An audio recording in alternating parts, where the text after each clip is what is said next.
All right, well, good evening, everyone. Good evening. Good evening. And welcome to the Ekan Zen Study Center online class called The True Activity of the Bodhisattva. And what I'd like to do is start out with some introductions, because I imagine that some of you don't know each other, and maybe it would be good to take just a moment to say your name and a little bit about where you practice, just a sentence or two about where you practice.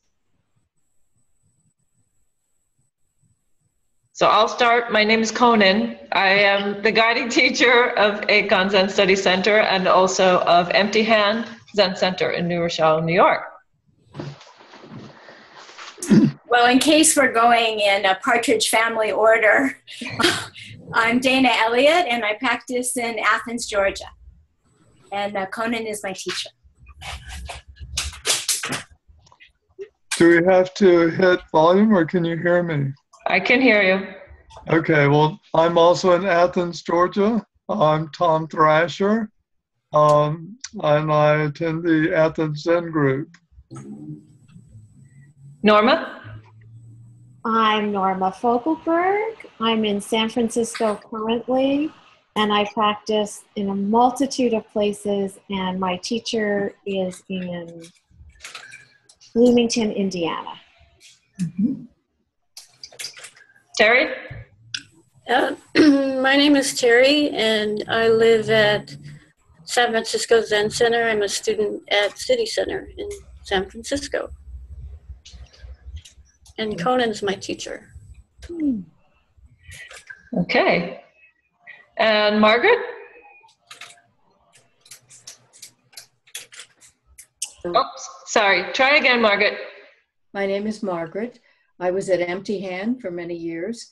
I now live half the year in Florida and half the year in Maine, and I do the best I can in either place. All right. Great. Well, welcome again, everyone. And for many of us, it's the first time doing an online class. I've been teaching an online class, but using a different technology for a while now. So we'll all help support each other in this way. And so I just want to make a note that, as you can see, everyone can see everyone else. So I really encourage, Margaret says, no, you cannot see everyone. I can see you. Uh-huh. Okay. The camera switches. Now I can see the gal in San Francisco Zen Center. Okay. Sorry. Well, maybe that's your iPad. There is a setting. Oftentimes at the bottom, you'll find some settings at the bottom of the screen, and you can see different ways of looking at the screen. But in any event, let's try Yes. that. Gotcha. All of you. Okay. Yes. So you have some different alternatives there. And so that means a couple of things. It means that you're all welcome to interact with each other as well as with me. It also means that you shouldn't do anything you wouldn't do if we were in the same room together, like eating or drinking or changing your clothes or doing other things like that. So otherwise we could be very merry. I will definitely stop you if something starts to happen. But you know, things like just being aware of the background noise and of the volume, and that every time you move your computer that we can hear that creates a sound for the group. Okay, so just trying to settle in and be present with everyone as best you can. And then, as Norma is so demonstrating so well there, if you have a Raksu, it's good to wear it while we're having the class. And also, thank you to folks who have already made their class donations. If you haven't already made a class donation, then you can go to the Ekan Zen Study Center site and take care of that at any point during the class meetings. So I would like to go ahead and get started with today. So you all should have also received the class syllabus. So I'm going to put it up on the screen for just a moment, and we can have a look at it.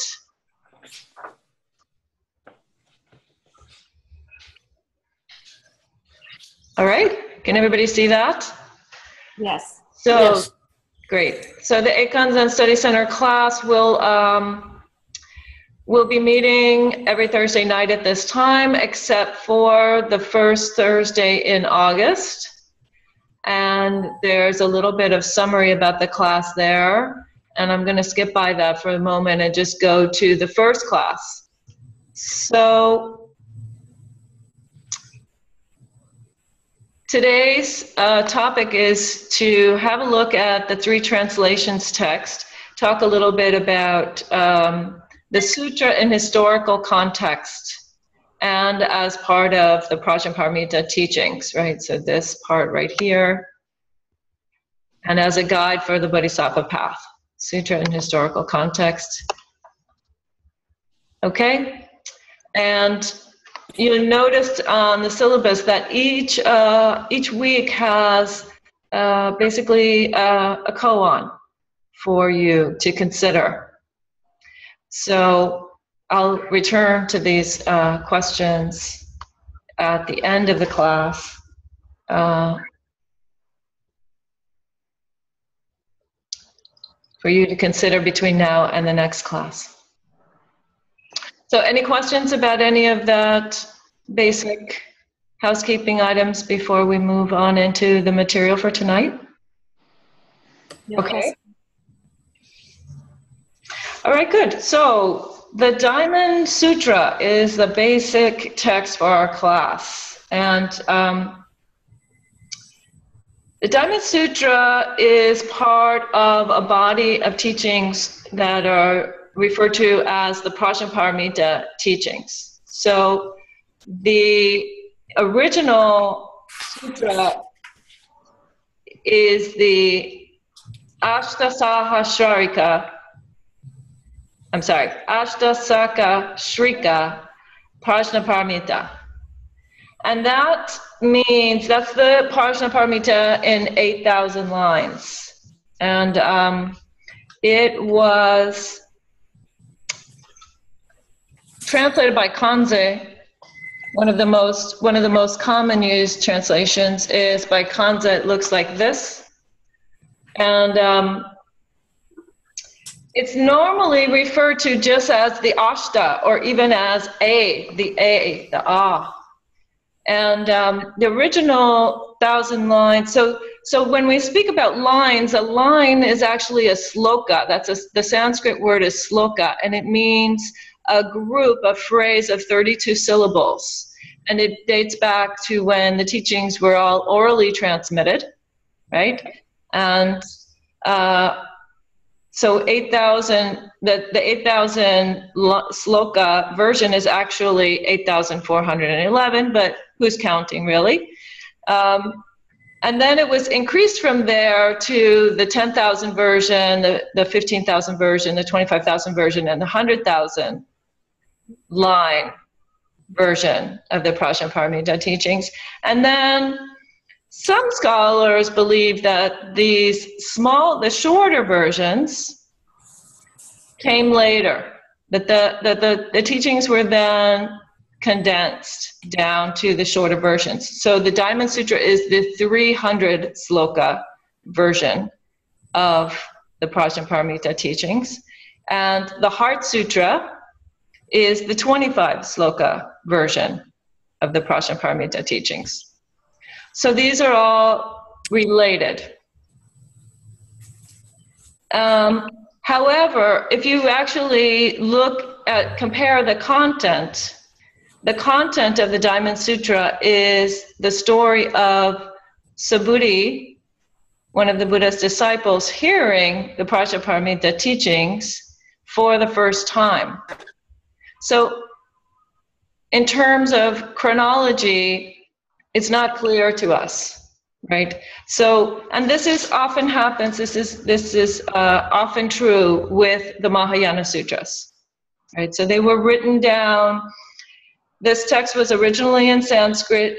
It's believed to have first been translated in writing into Chinese in about the year 179. So you see that it's a sutra that dates from the beginning of the Common Era, right? The year 0, the year 1, roughly. And that's around the time when the Mahayana started to become a more identifiable movement within Buddhism as a whole. But, for example, the sutra does not ever use that word, Mahayana. That had not come into the parlance yet. It wasn't really identified, and it hadn't identified itself in that way. So we know from that, and from the fact that the sutra doesn't talk about tens of thousands of bodhisattvas being present, that this is one of the earliest of the Mahayana teachings. And it's also one of the best preserved. It is one about which and for which we have a lot of the original texts. Some of you may also know that the sutra is believed to have been the very first dated printed book, the very first printed book. In fact, there is a book called the Diamond Sutra, and it talks all about the finding of copies of this sutra in the Dunhuang caves. And I don't know who that was, but the findings of the actual scrolls in the Dunhuang caves, and even many years, decades after that, the British Museum that owned one of these scrolls continued to display the Gutenberg Bible as the first printed book in the same room with this printed object that's 600 years earlier. It took a long time for it to become clear that that this was so. And you can see that some in this book, the scrolls are beautiful, quite well preserved, actually. So, so we have a lot of material about this sutra, and yet, again, it's like most Mahayana sutras, it is a dialogue, and it is a dialogue between Shakyamuni Buddha and Subhuti, right? Two historical human beings, two people who actually lived on this earth approximately 2,550 years ago, although more recent scholarship seems to think that the Buddha was even earlier, potentially 100 or 200 years earlier than that. But this dialogue if it actually occurred, would have happened toward the end of the Buddha's career. So after he had given much of what we know as the Nikayas, right? The discourses, the so-called discourses that are the basis of the schools of Theravada today, modern Theravada today. So that we think would have been about 400 before the Common Era. And I'll say a little bit more about the two people that are involved here, but just to say a little bit about the title of it. So the Prajna Paramita Sutra. So Prajna is a Sanskrit word for wisdom. Paramita can be parsed a couple of different ways. Oftentimes it is translated very simply as perfection, but it can also, if it's separated in a different way, mean going to the other shore, going beyond this realm of reasoning, so to speak. So it's also sometimes translated as the ultimate. And I would say, if we understand paramita as an endpoint, that's a mistake. In fact, this sutra will very clearly talk about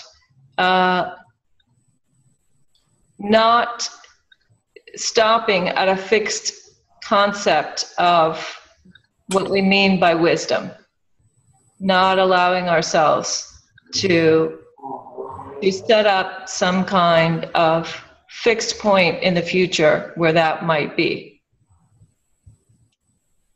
So the prajnaparamita would be the perfection of wisdom, or the wisdom beyond wisdom, right?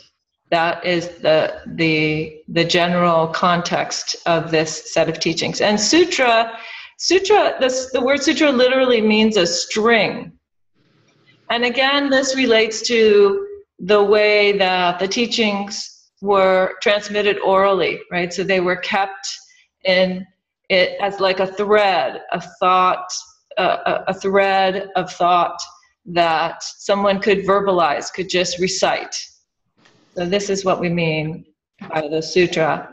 And Vajracharaka is the name of this particular sutra, the Vajracharaka. So Vajra means diamond, and Charaka means cutting. And interestingly, the Mahaparinirvana Sutra, which is a sutra from around the same period, in the Mahaparinirvana Sutra, or what is typically referred to as just the Nirvana Sutra, the Buddha also says, wisdom is like a diamond. Nothing can harm it, and it cuts through all things. So this is the metaphor of the title of the sutra, that this is a kind of wisdom that cuts through even your concepts of wisdom. And I would add that the diamond metaphor also is lovely because it brings to mind this kind of clarity and this kind of luminosity and this very faceted, potentially very faceted view of wisdom.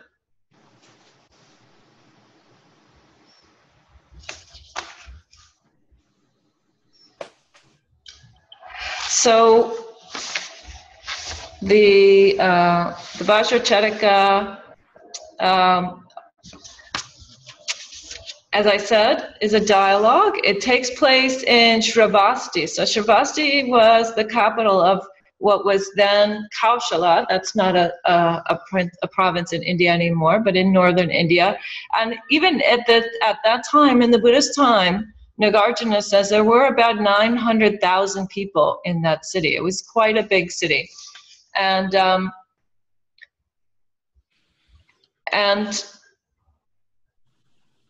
this is important. So Mu Song, one of the commentators, more current contemporary academic commentators on the Diamond Sutra, really paints this portrait of the Buddha as an ascetic, and an ascetic practice, this during the time of the Upanishads, roughly the Buddha's time frame. Asceticism was a movement in India. It was something that was happening, and literally there were these people, including the Buddha, who dropped out of their caste situation, whatever that was, to go on a spiritual journey. But at the same time, there was this kind of mercantilism, and this is sort of Mu Song's theory about this, that there was this kind of mercantilism and more mobility within the society as well. And it was those people who would look to the Shravakas, the folks, the ascetics, to become teachers. So it's an interesting dynamic. These people who basically go from eschewing society to them being held up by society as the folks who can bring forth something that they feel they can't find in their everyday life. So this setting of Shravasti makes a lot of sense, and it is where the Anathapindika, the so-called Anathapindika grove is. So there was a person who gave this land to the Buddha, and Subhuti was related to him actually. Subhuti was related to Anathapindika. And so he was Anathapindika's younger brother. He went forth on the day that the monastery was dedicated to the Buddha, and he became one of the foremost disciples. He, in fact, is one of the three best known disciples, and he's known as one of the so-called auditors, or one of the hearers. So Ananda, usually in Zen we hear a lot about, or a fair amount about Ananda as the one who heard the sutras. But Subhuti and Shariputra were also understood to be hearers, those who had heard the teaching directly from the Buddha and received it completely. That's how they were understood. So Subhuti is a fascinating character for us, because he became known for two things. He became known for his understanding of emptiness, and he also became known for his practice of metta, of loving kindness. And it's for me, it's an interesting juxtaposition there, because oftentimes if there is a sort of very analytical or very conceptual view of emptiness, it can lead to a kind of coolness or a kind of distance or sense of separation. And yet that Subhuti really embodies the opposite for us, that a true deep understanding, a profound understanding of emptiness actually brings us closer to compassion, closer to loving kindness and friendliness. So, and we'll see how this dialogue unfolds. Subhuti, as I said earlier, he's hearing in this sutra the teachings of emptiness for the first time, and he is very touched by them. And there's a point, if you folks may have read already in the sutra, that there is a point, in fact, in which Subhuti breaks into tears from hearing how beautiful the teaching of emptiness is. And there aren't many places in the sutras where we hear about people breaking into tears, but that is one of them. And so, again, this practice of metta, this practice of loving kindness, of an open heart, Subhuti really comes through as that kind of practitioner for us. And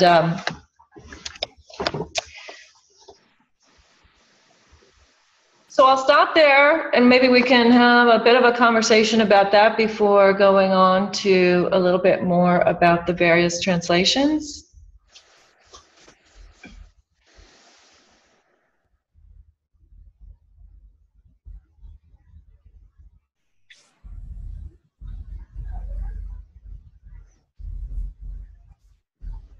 No questions, no comments, anybody at this point? Not yet. Just taking it in? Okay, good. So just to say a few words about the particular translations. So now I'm going to share my screen again for just a moment and have you all have a look at that.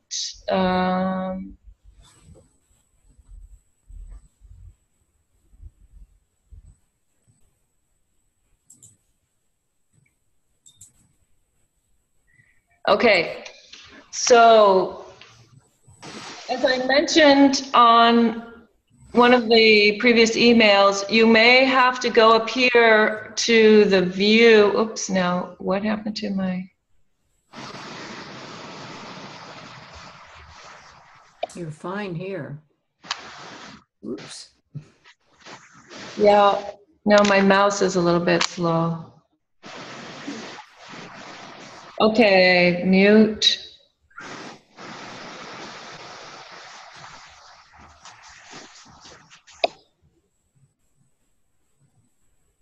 Okay, just a moment, sorry. All right, and then Okay, here we are. So you might need to go up here to view and rotate your view when you first open the PDF for this document. Yeah, everybody is able to do that, I hope. And you'll see that we have the 3 translations side by side. This was compiled actually by San Francisco Zen Center a while back.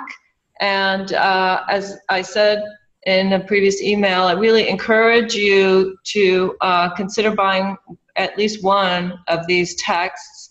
And these 3, I picked these 3, I decided to go with this compilation because I like the comparison of the different kinds of language. I think if you look at Kanze's, form style of translation from the 50s and compare that to Thich Nhat Hanh, which is a very devotional, in a way, kind of translation, a kind of commentary on it, and Red Pine, which is a little bit more from a contemporary academic view, although he is also a practitioner, and I think that comes through in his translation. So these are available, and so the red pine looks like this.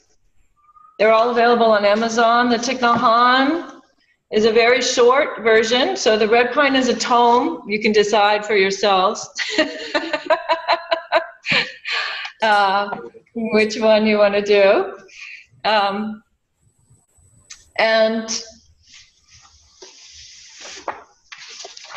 And these, of course, do not include all of the additional content. So that's another good reason to have at least one of these books, is because you're lacking all of the footnotes about various kinds of vocabulary and historical context, and the comments, some of the commentary. So do consider that. And we will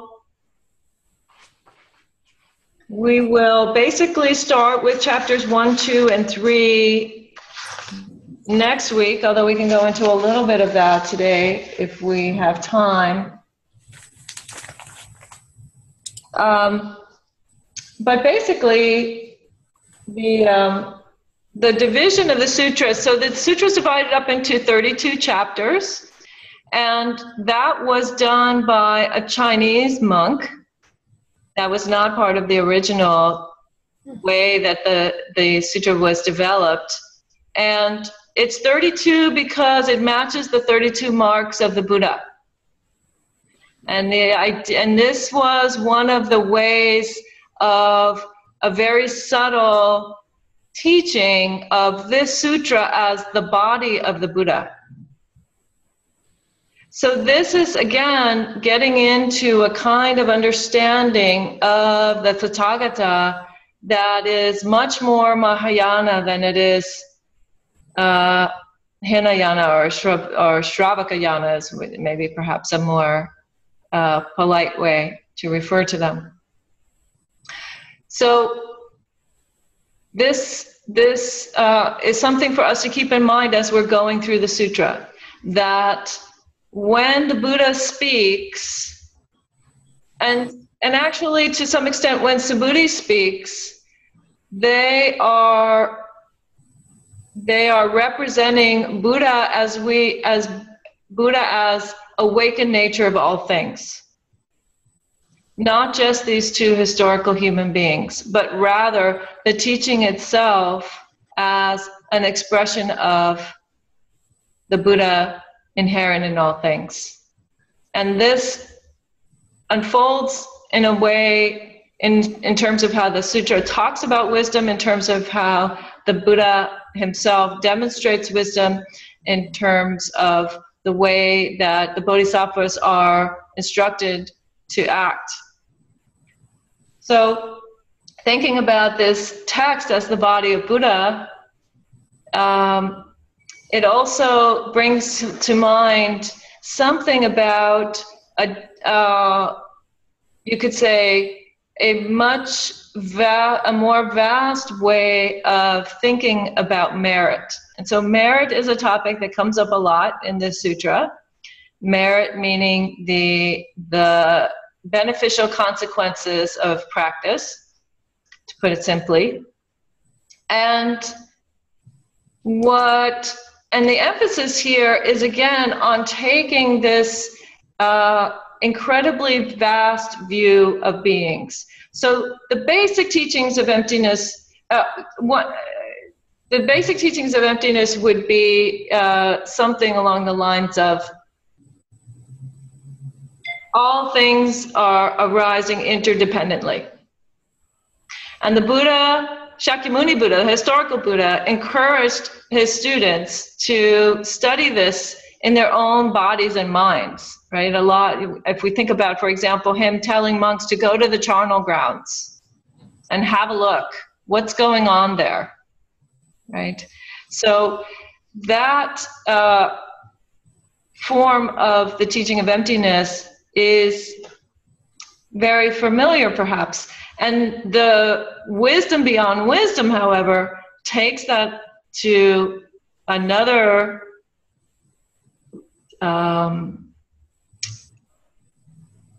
goes beyond that to say that even that view of emptiness is ever changing, right? Which means that as my master Harada used to say, it's not that things are constantly changing, that there's one thing that is changing from moment to moment in a continuous way. It's that each moment is a completely new thing, right? Like sometimes some of you have heard me use the metaphor of the symphony. When there's a crescendo, it's a crescendo, it's that instant. And it's all of the instruments playing at the same time, and that creates a particular kind of sound. And in the next instant, it's a different sound. It's a completely different thing. It could be silence. And this view of emptiness in our lives affects the way that we as bodhisattvas work with intentionality. So that's where we're going to go with this. We're going to talk about intention. We're going to talk about how this kind of deep understanding of emptiness can actually work in a day-to-day kind of way.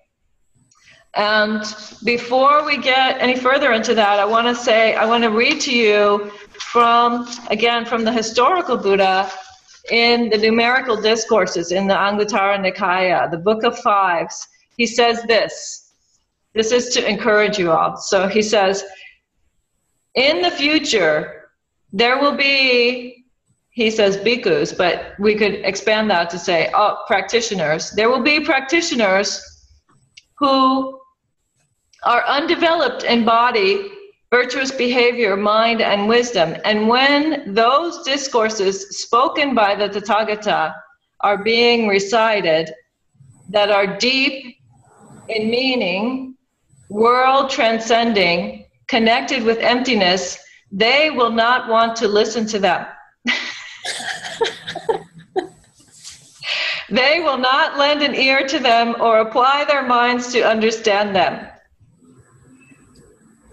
But when these discourses, when those discourses are being recited that are mere poetry composed by poets, beautiful in words and phrases, they will want to listen to them.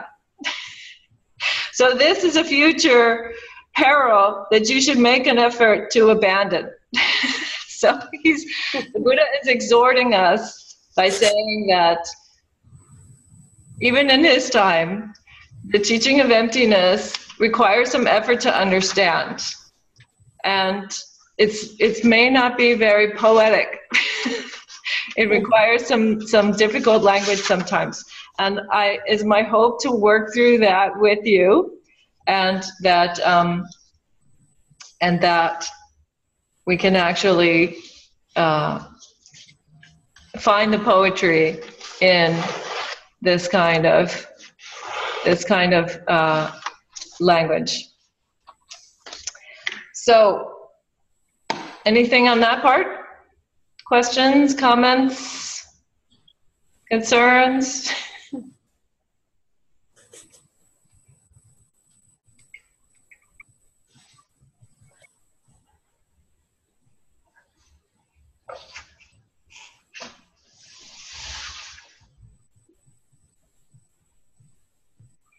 I like your symphony analogy.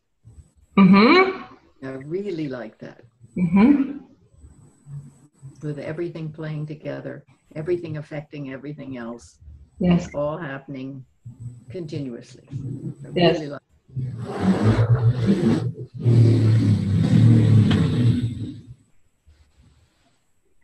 Yes. Well, and I even like to take it sometimes a little bit further and encourage you to see yourself as an instrument, right? We are an instrument of the Dharma. That's being played. yes, right. That's right. So I think of the precept of living and being lived for the benefit of all beings, right? We are being lived in our practice as much as we are living it intentionally. Yes. So lovely.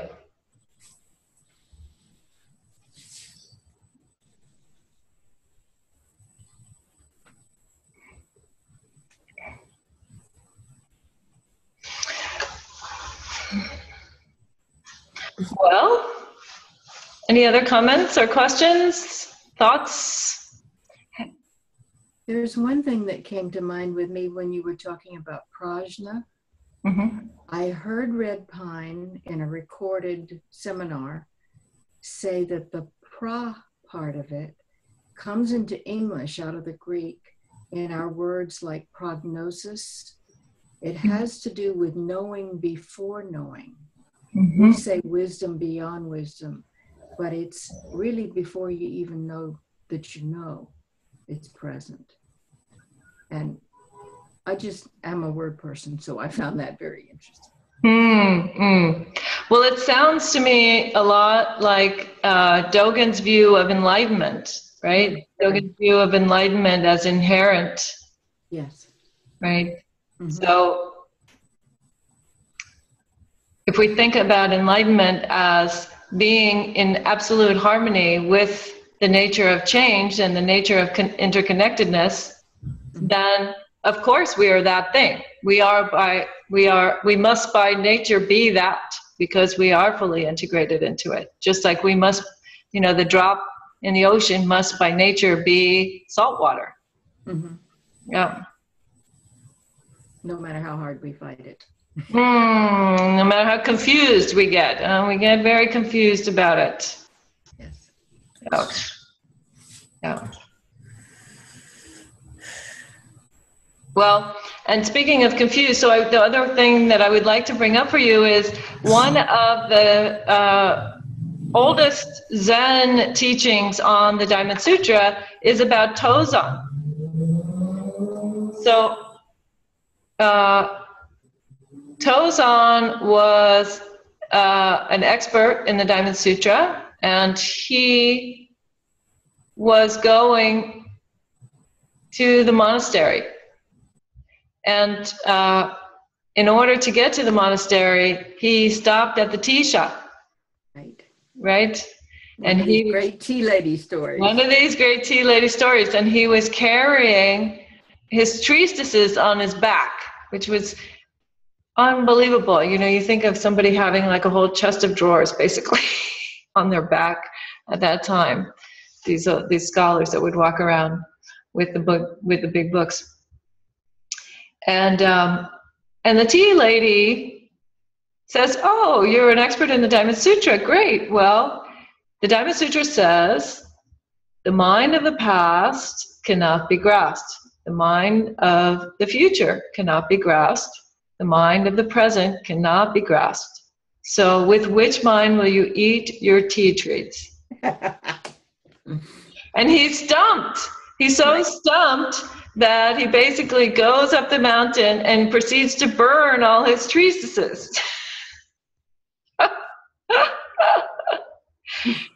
So I bring that up because we don't have to burn our books. I hope we can maintain some flexible mind about how we understand the sutra and about what does it mean?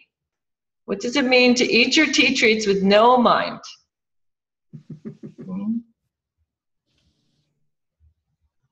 What does it mean to really have an embodied existence, an actual experience, lived experience of the nature of change, right? And one that can be very hopeful, because ultimately that's what the Bodhisattva path is all about. The Bodhisattva path is a very hopeful path. It says that everything we do matters. It matters to other beings and it matters to us. And it turns our self-preoccupation actually into a tool for helping the whole world, right? So if we understand, going back to the topic of merit for a second, if we understand karma, intentional action, and merit in this way, in this incredibly vast, interconnected way, then we can see how being of service in the world is being of service to ourselves.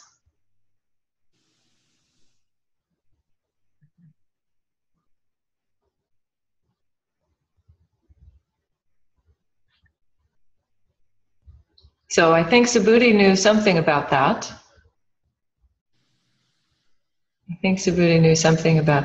It's also fascinating to me that the Buddha named him in the Anguttara Nikaya. He also named him one of the most worthy of offerings.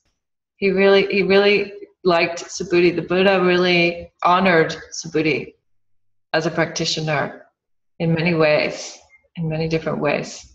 So he,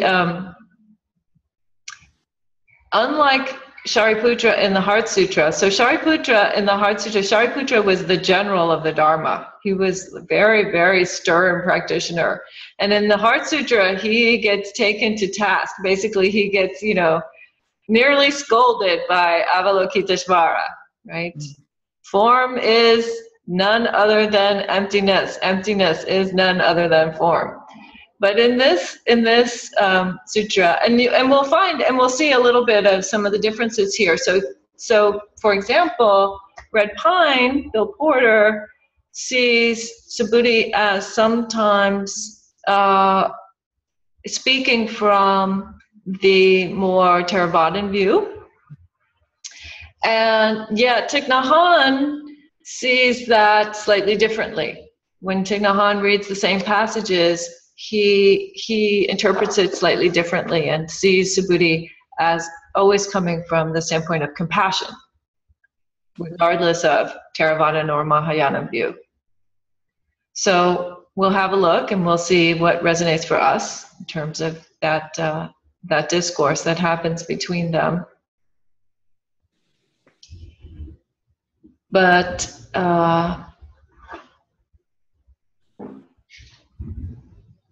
for now, I don't want to get too much further into the sutra itself.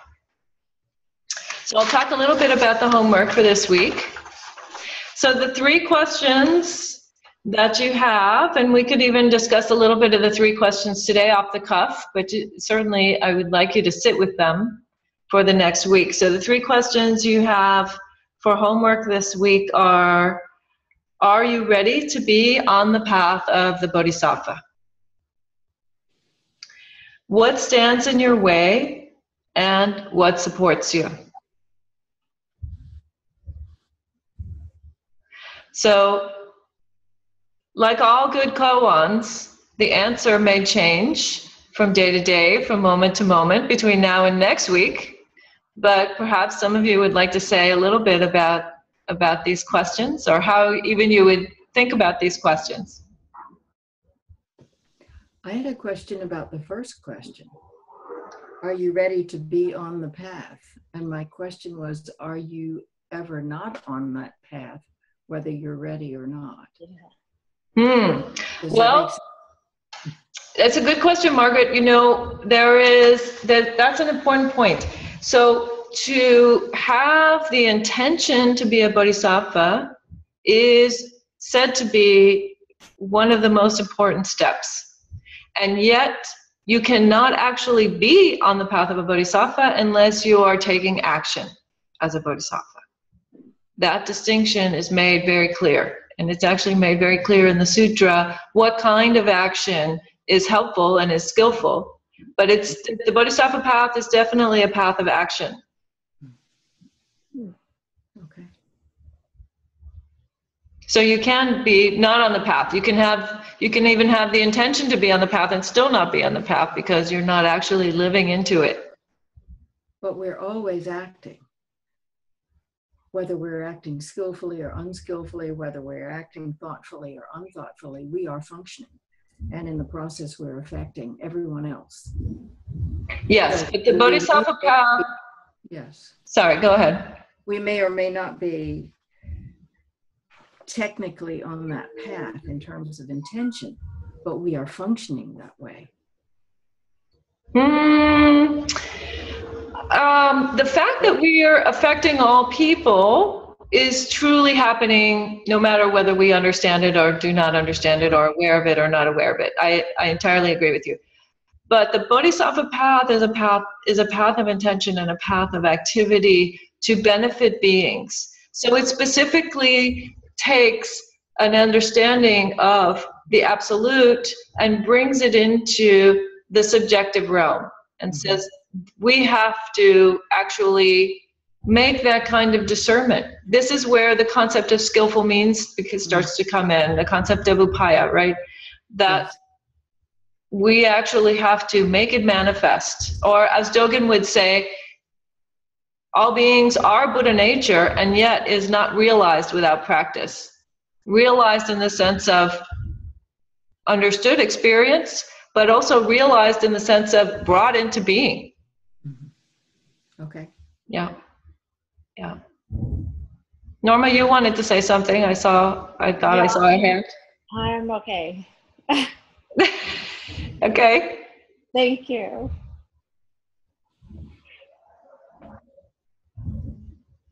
Anybody else want to say a word or two about the question of being on the bodhisattva path? Or what supports you, or what difficulty you might want to share with the group?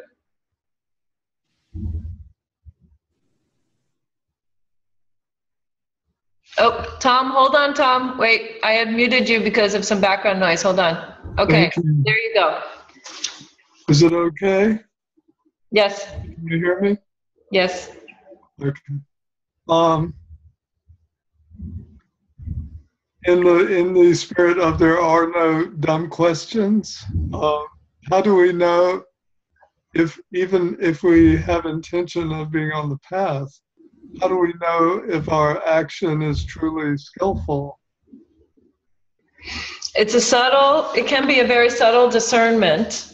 And basically the teachings of wisdom and the precepts, those are the two ways, I'm going to mute you again, Tom. Oh no, actually, let me just finish this and then maybe we'll mute you in a second.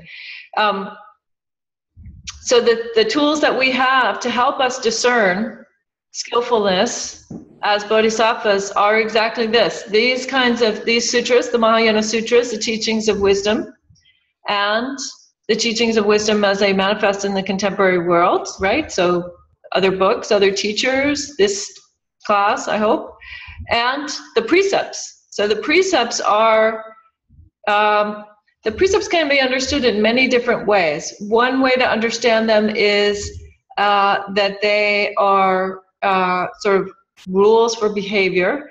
Another way to understand the precepts is as aspirational.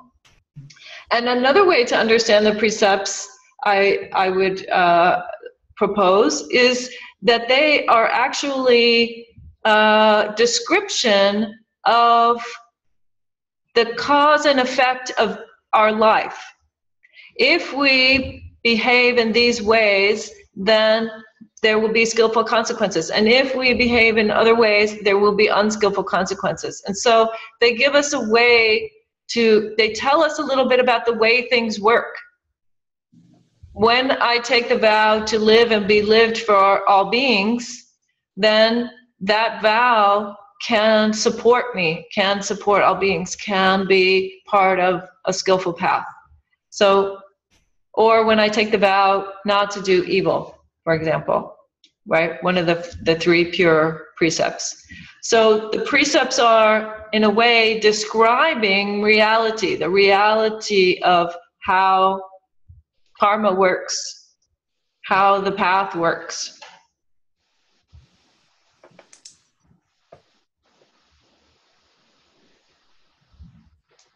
Do you have another question, a follow-up question on that? Yeah, well, what's arising within me is, on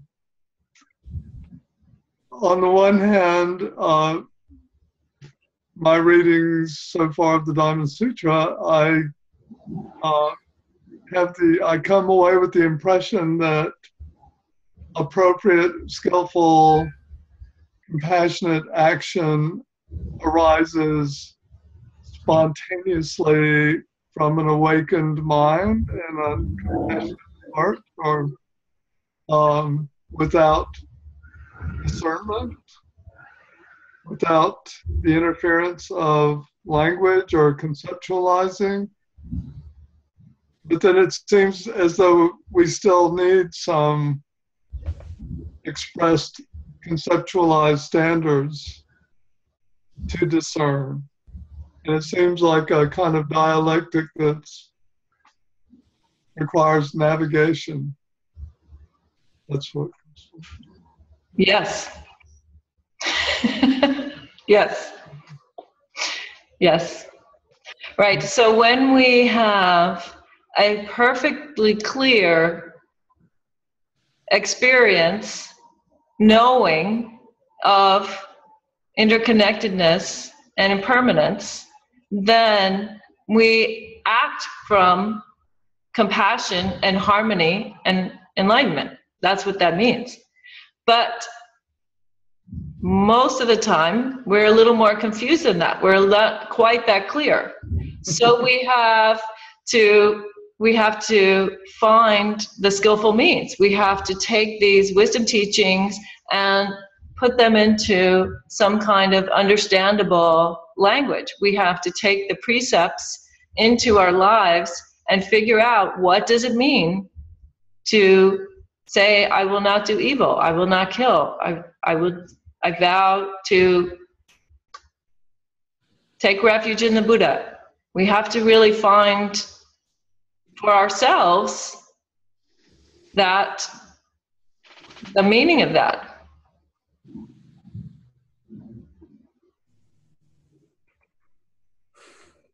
Yeah, it's a big task. It's a lifetime task. Yes, Norma? I think when I look at, for me, what stands in my way, it's muddling through those teachings. You know, it's almost, I don't want to use the word easy, but I can sit. You know, I can watch my attitude. I can work with other people. But I think what really trips me up is taking the time to break down the intellectual into the practical. Mm-hmm. And I find it really frustrating that Buddha had to put it in this very complicated and intellectual way, because it doesn't, not easily, but it's just so much effort and struggle to understand so much of the teaching. Mm. And it can stop you. It can stop me. It's like, okay, quite honestly, it's easy to go back to the precepts or the 10 Commandments. Mm-hmm. You know, I got the 10 Commandments down. I have the precepts down. If I could just stay on that path, I'd be happy. But in essence, our practice says you can't just stay on that path. you have to trip over the stones. You have to wonder how you're going to get on the other side of the stream. And you can't do it simply. Yet, it is simple once you understand it. So I think that situations like this where we can start to take apart some of this is helpful for me in removing my frustrations. Mm-hmm. Because I do find it particularly frustrating when I want to practice deeper, but I have to siphon through all this text to get to something I can practice with. Because so much of it for me is unpracticable without breaking down this intellectual presentation. Or called study, or called texts. So anyway, that's my challenge mostly. I appreciate the comment, Norma. I appreciate the comment because to me that it expresses a lot of sincerity in practice, right? It's very easy to just brush it off, to just say, I'm not going to go there. But to make the effort to look at these teachings, because frankly, we're trying to put the inconceivable into words, right?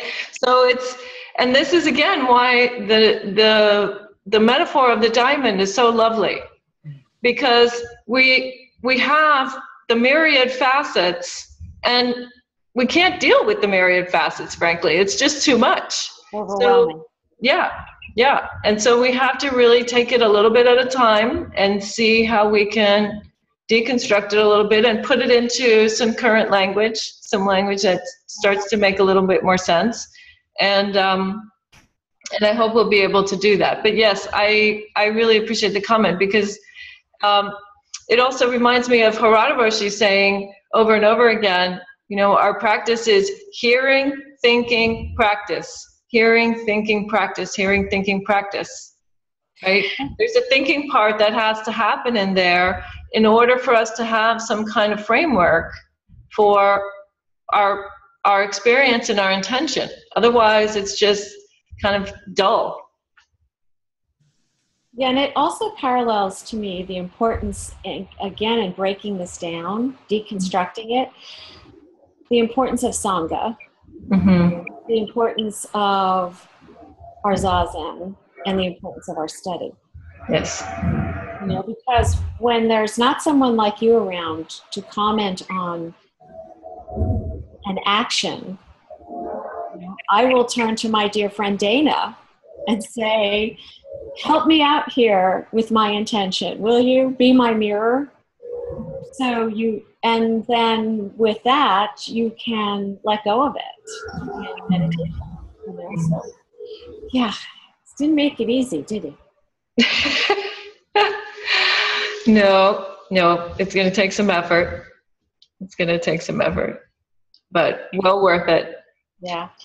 So we're at our time. We're actually just a little bit over our time. So I want to thank you all for this evening. And now that you know the technology, you're all set for next week.